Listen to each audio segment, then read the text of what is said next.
네, 오늘 우리가 함께 볼 말씀은 계시록 1장 1절부터 3절입니다. 요한계시록 1장 1절에서 3절 말씀 같이 읽겠습니다. 예수 그리스도의 계시라. 이는 하나님이 그에게 주사 반드시 속히 일어날 일들을 그 종들에게 보이시려고 그의 천사를 그 종 요한에게 보내어 알게 하신 것이라. 요한은 하나님의 말씀과 예수 그리스도의 증거 곧 자기가 본 것을 다 증언하였느니라. 이 예언의 말씀을 읽는 자와 듣는 자와 그 가운데 기록한 것을 지키는 자는 복이 있나니 때가 가까움이라. 아멘. 예수 그리스도의 계시라는 제목으로 오늘 우리가 요한계시록 1장 1절에서 3절의 말씀 보겠습니다. 세상에서 가장 귀한 보화를 우리가 지금 대하고 있습니다. 66권 성경이 모두 다 보화지만 이 마지막 요한계시록은 그 보화 중에서도 보화다. 이렇게 볼 수 있겠습니다. 그리고 그리스도인들이 종말의 때에 그리고 인생의 마지막 주님 앞에 서는 날 그리고 서는 날까지 어떤 일들이 일어날지에 대한 말씀과 관련된 부분들을 기록하고 있는 요한계시록입니다. 하나님이 그에게 주사 반드시 속히 일어날 일들을 속히 일어날 일들은 요한 당시 1세기 당시부터 지금까지 또 지금부터 우리 주님 재림하실 때까지 다 속한 부분이라고 볼 수 있겠습니다.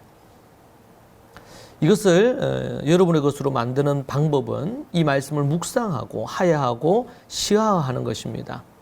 그럴 때 이 말씀이 또 더 나아가서 연구하고 이렇게 할 수 있으면 더 좋겠죠. 인간이 누리는 가장 큰 복은 하나님의 말씀을 받아서 그 말씀을 묵상하는 것일 겁니다. 이 기쁨과 이 즐거움, 이것이 여러분에게 있기를 축복합니다. 이 책은 예수 그리스도의 계시입니다. 그래서 이 첫 번째 대목에서 계시라는 부분으로 이 책은 시작됩니다. 계시가 뭔가 우리가 살펴봐야 되겠는데, 계시는 헬라어 아포칼립시스라고 그렇게 나오고 있습니다. 아포칼립시스, 이 아포라는 것은 뭐뭐로부터라는 뜻이고, 칼룹시스라는 것은 감추는 것, 덮은 것, 덮는 것, 이런 것에서 유래된 것입니다. 그래서 이 아포칼립시스라고 하니까 그렇게 하면은 베일을 벗기고 드러내 보인다, 이런 뜻을 갖고 있어요. 그래서 계시는 하나님께 속한 신비한 이 진리를 하나님께서 친히 드러내시어 가르쳐 주시는 행위를 뜻한다고 볼 수 있겠죠. 예수 그리스도의 계시라고 할 때 본서의 원저자이신 예수 그리스도께서 요한에게 계시해서 기록하게 하셨다라는 것을 알 수 있습니다. 하나님의 말씀이 어떻게 인간에게 전달될 수 있느냐?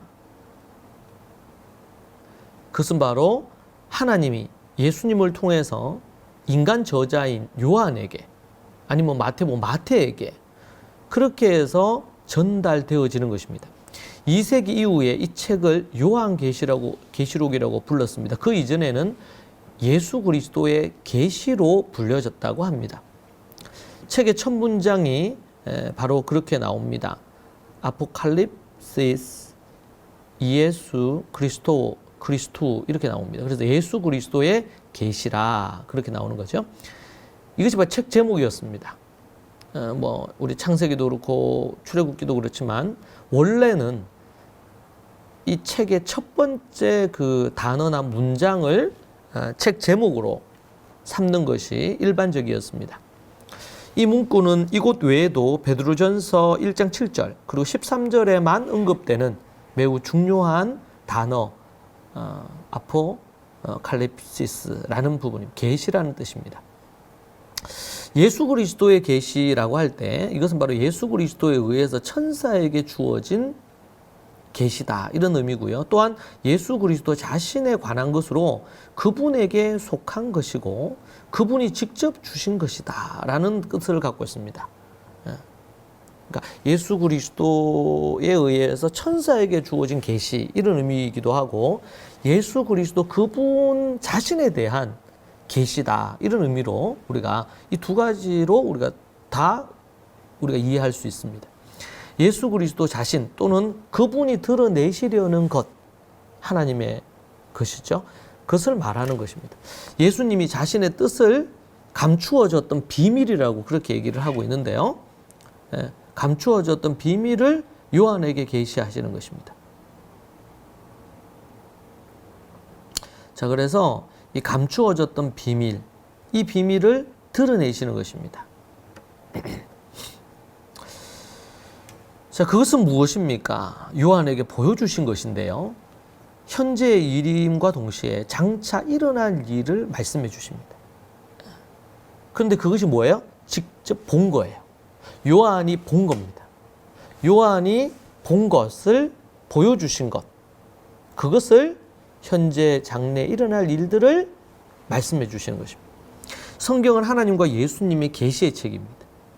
많은 그리스도인들이 성경을 가지고 있지만 이 성경을 하나님의 책으로 여기지 않는 경우가 많습니다.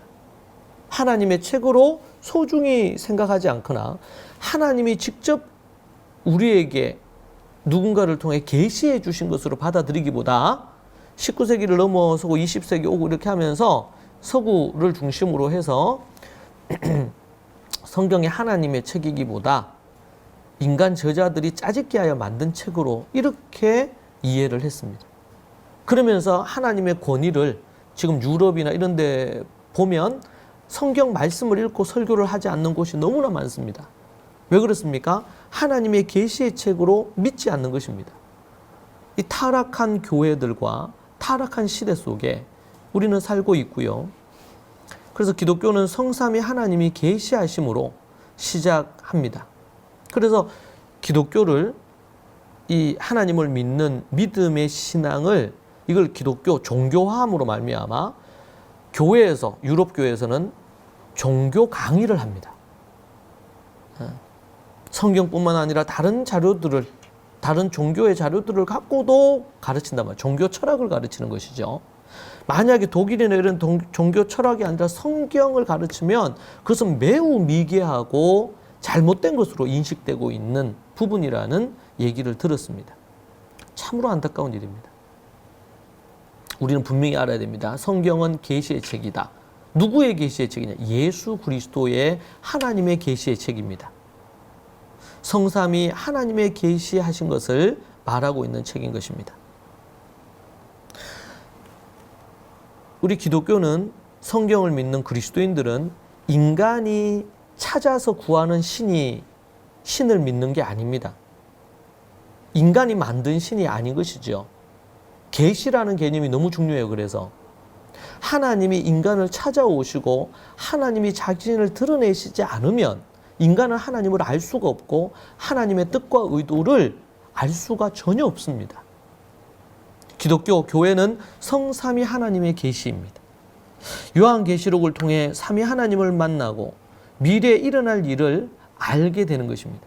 요한계시록은 바로 이 하나님의 계시가 담겨 있는 책이고, 그리고 삼위 하나님의 뜻을 얘기해 주고 있는, 특별히 미래에 일어날 일에 대하여 말씀해 주고 있는 책이라고 볼 수가 있습니다.